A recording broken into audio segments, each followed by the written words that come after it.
नमस्कार. मी पुष्पलता जगताप आणि तुमचं माझ्या यूट्यूब चॅनलमध्ये खूप खूप स्वागत आहे.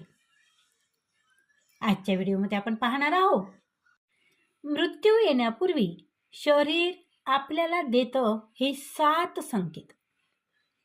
कोणते आहेत ती 7 संकेत? आजच्या व्हिडिओमध्ये आपण जाणून घेणार आहोत. चला तर मग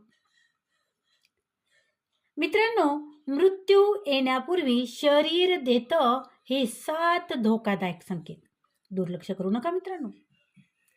आज आपण अशा एका विषयाबद्दल बोलणार आहोत जो जीवनातील सर्वात मोठं सत्य आहे, पण ज्याकडे आपण अनेकदा दुर्लक्ष करतो.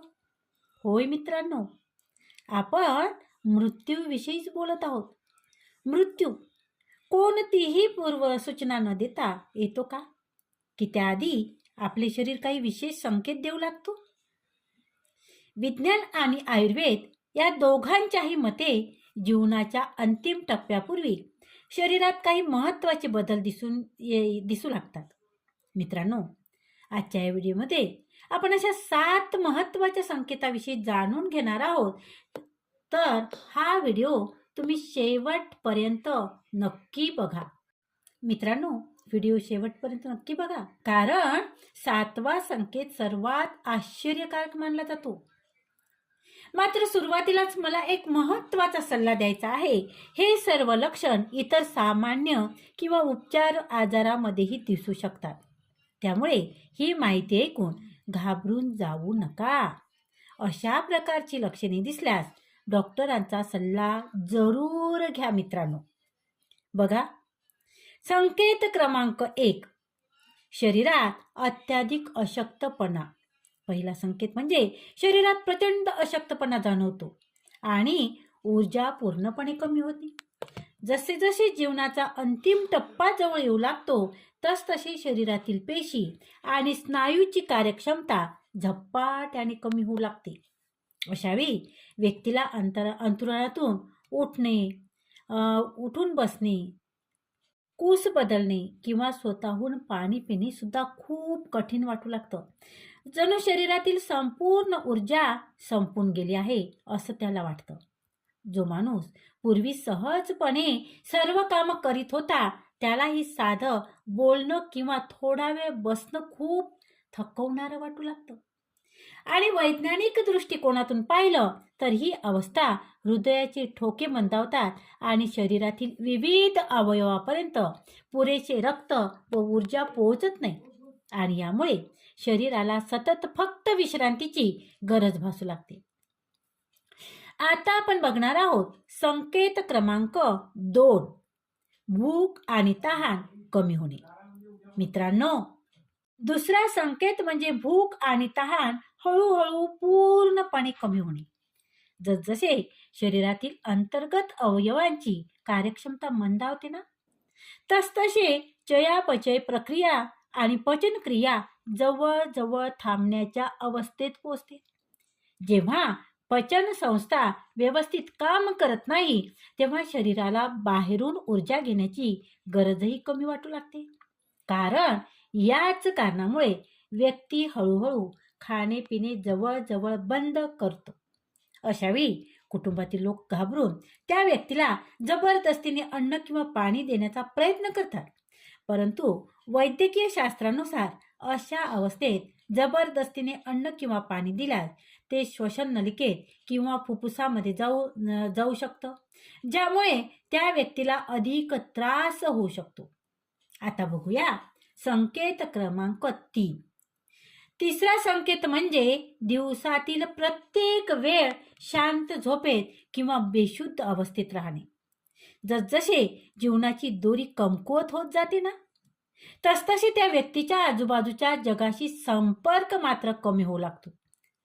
तो बोलणं कमी करतो, खूप कमी बोलतो किंवा पूर्णपणे बंदच करतो. त्याला जागे करण्याचा प्रयत्न केला तरी तो पूर्ण शुद्धीवर असणे कठीण होते. आणि या मागील वैज्ञानिक कारण असं सांगतं की शरीराला उरलेल्या थोडीफार ऊर्जा जपण्यासाठी मेंदू आणि हृदय शरीराला विश्रांतीच्या अवस्थेत ठेवण्याचा प्रयत्न करत असतं. आणि त्यामुळेच ती व्यक्ती अर्ध बेशुद्ध किंवा शांत झोपेच्या अवस्थेत जाऊ शकते. जेणेकरून शरीराची ऊर्जा कमी खर्च होईल. आता बघूया संकेत क्रमांक 4.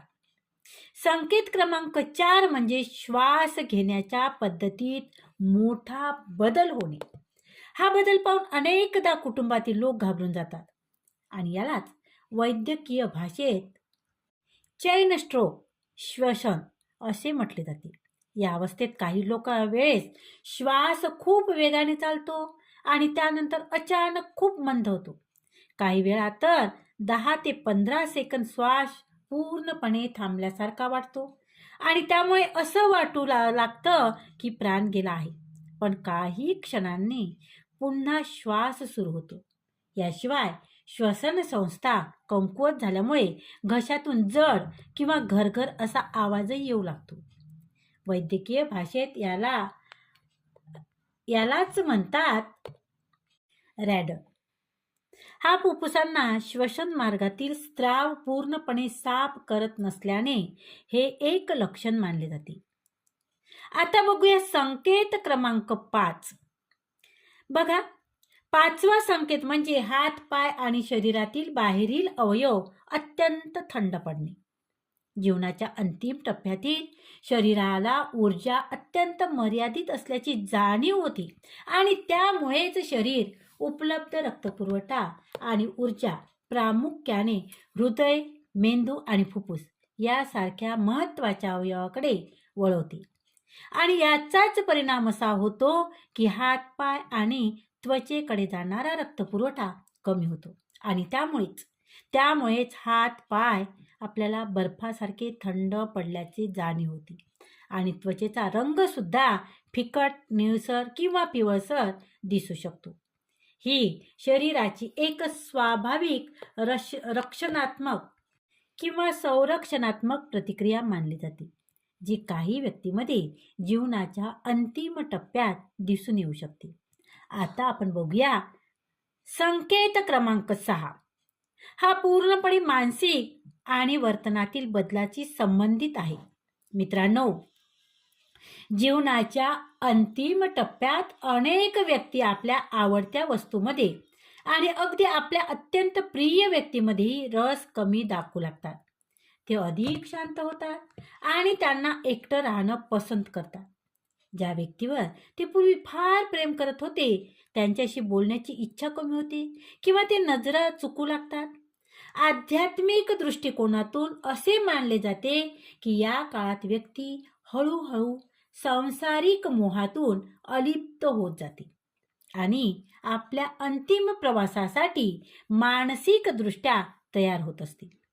आता आपण बघणार आहोत संकेत क्रमांक 7. बघा, 7वा आणि सर्वात रहस्यमय संकेत म्हणजे गोंधळलेली मानसिक अवस्था, ज्याला वैज्ञानिक भाषेत आपण डिलिरियम असे म्हटले जाते. अनेकदा असे दिसून येते की व्यक्ती अचानक अशा लोकांची नावे घेऊ लागते की या जगातून खूप आधी त्या व्यक्ती निघून गेलेल्या असतात. उदाहरणार्थ दिवंगत आई-वडील, नातेवाईक किंवा मित्र. काही व्यक्ती खोलीत अशी एखादी व्यक्ती किंवा शक्ती त्या व्यक्तीला दिसत असल्याचं सांगतात की जी इतर कोणालाही दिसत नाही. आणि वैद्यकीय विज्ञानाच्या मते अशी अवस्था मेंदूपर्यंत ऑक्सिजन कमी पोहोचल्यामुळे किंवा शरीरातील महत्त्वाच्या अवयवांच्या कार्यक्षमतेत बिघाड होण्याशी संबंधित असू शकते असं म्हटलं जाते.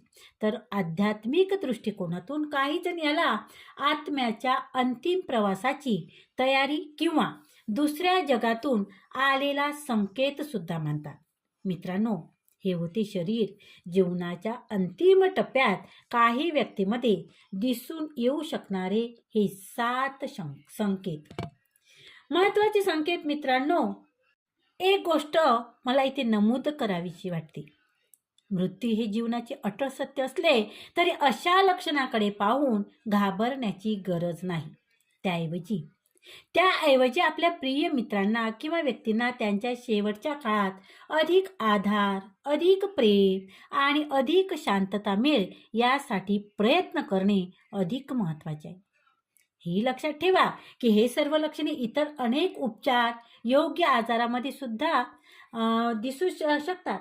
त्यामुळे केवळ या लक्षणाच्या आधारावर कोणताही अंतिम निष्कर्ष काढू नका आणि आवश्यक असल्यास तज्ज्ञ डॉक्टरांचा सल्ला अवश्य घ्या.